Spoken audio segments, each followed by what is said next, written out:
Welcome back to The Explainer. Today, we're opening up an absolutely essential toolkit for evaluating material risks in a sector that is growing incredibly fast and, frankly, is pretty complex. We are diving deep into the SASB Biofuels standard, specifically the RBI framework. So whether you're an analyst, an investor, or just someone who wants to understand how sustainability metrics actually hit a company's bottom line, this explainer is built to cut right through the noise and give you exactly what you need to know. To really grasp these risks, we first need to pinpoint exactly where biofuels sit in the broader economy. And to do that, we use a very precise language: the Sustainable Industry Classification System, or SICS.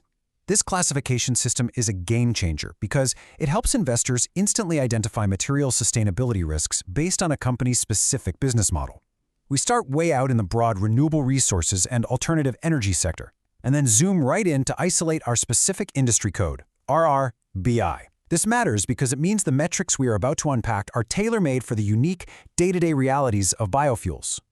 Now, context is absolutely crucial here. This globally recognized SASB framework is now under the stewardship of the IFRS Foundation, managed by the International Sustainability Standards Board. Why should we care about that? Because it guarantees that the sustainability data we are looking at isn't just a feel-good PR exercise. It directly ties to a company's actual financial health. We're talking cash flows, cost of capital, and very tangible risk. Here is our roadmap for today. We'll quickly cover mapping the biofuels industry, sourcing and feedstock impacts, refining issues with air and water, life cycle emissions and safety, and wrap up with the materiality bottom line. All right, part one, mapping the biofuels industry. So, under that SICS classification we just talked about, biofuel entities have a very fundamental, specific role. These companies aren't just pumping crude out of the ground.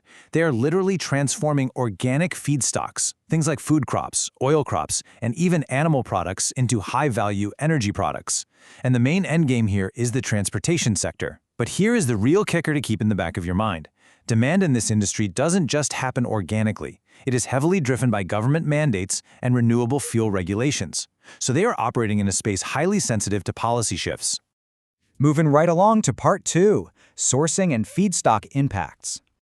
You really have to ask yourself, before a single drop of fuel is ever refined, what external environmental factors actually threaten the raw materials?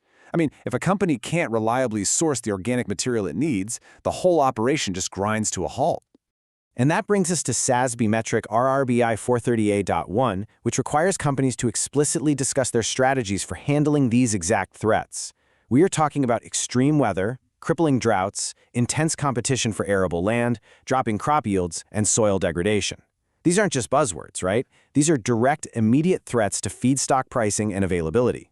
If a producer relies heavily on crops from a region that suddenly gets hit by a severe drought, their input costs are going to absolutely skyrocket. So the standard demands they explain how they manage this, maybe by diversifying suppliers or investing in drought-tolerant feedstocks. To figure out who's actually mitigating these risks, investors should zero in on metric RRBI 430A.2. This tracks the exact percentage of a company's biofuel production that is third-party certified to rigorous environmental standards, like Bonsucro or the Roundtable on Sustainable Biomaterials.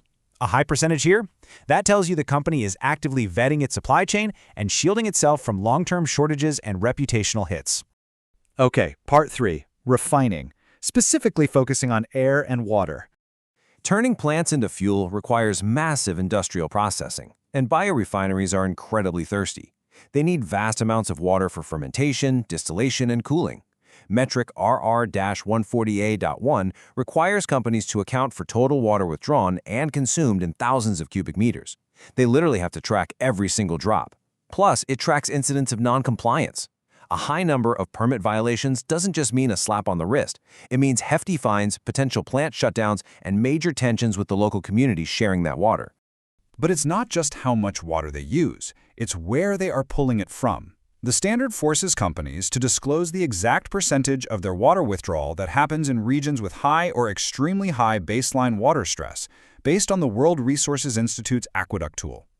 If a refinery is gulping down massive amounts of water in an area where water is already scarce, you are looking at a severe regulatory and operational risk that absolutely must be priced into evaluation. Beyond water, we have to talk about air. Boilers and distillation units pump out some serious emissions. Metric RR-BI-1208.1 requires the precise metric ton tracking of specific pollutants: nitrogen oxides, sulfur oxides, VOCs, particulate matter, and hazardous air pollutants. Local jurisdictions heavily regulate these. Busting these thresholds can trigger immediate fines, force expensive capital upgrades for abatement tech, and cause massive facility delays. Let's move to Part 4, Life Cycle Emissions and Safety. The entire premise of biofuels, and the reason governments subsidize them, is the idea that they are better for the environment than fossil fuels, right? Well, metric RR-BI-410A.1 holds companies to that promise. It requires tracking life cycle greenhouse gas emissions across 4 very specific fuel categories. It calculates the carbon footprint from the farm tractor through the refinery all the way to the tailpipe. If a company's fuel doesn't actually reduce net carbon compared to a fossil fuel baseline, it could lose its spot in those lucrative renewable fuel mandates, and that is a huge threat into market share. Alongside emissions, we absolutely cannot ignore the operational and human safety element. These facilities handle highly explosive materials under intense pressure and extreme heat. Safety is literally paramount. Under Metric 548.1, companies must rigorously track safety indicators using the ANSI/API methodology, reporting on Tier 1 and Tier 2 incidents. Now, major accidents might be relatively infrequent, but when they do happen, the financial fallout is staggering. One severe event can mean extended shutdowns, massive repair costs, and devastating worker injuries leading to litigation. Finally, Part 5, the materiality bottom line. Let's tie it all back to the money and the politics. Companies must disclose the exact amount of subsidies they pull in, blending tax credits, capital grants, you name it, tracked by metric RR-BI 538.1. That's the short-term boon. But on the flip side, metric 538.2 demands a frank discussion of long-term regulatory risks. It's a delicate balancing act. If a company ignores its environmental externalities, like draining local water tables or driving deforestation, they are going to lose public and political support. And if that political goodwill vanishes, you can bet those lucrative subsidies will vanish right along with it.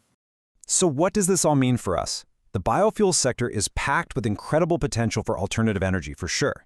But it is also a minefield of hidden, highly material risks, from the local water stress of a small community to the complex life cycle carbon math of a crop. By systematically applying the SASB framework, we can cut through the greenwashing and accurately price the real-world realities of these operations. So next time you're evaluating a biofuel producer, ask yourself, are you truly measuring what matters, or are you just hoping for the best? Thanks so much for joining me for this explainer.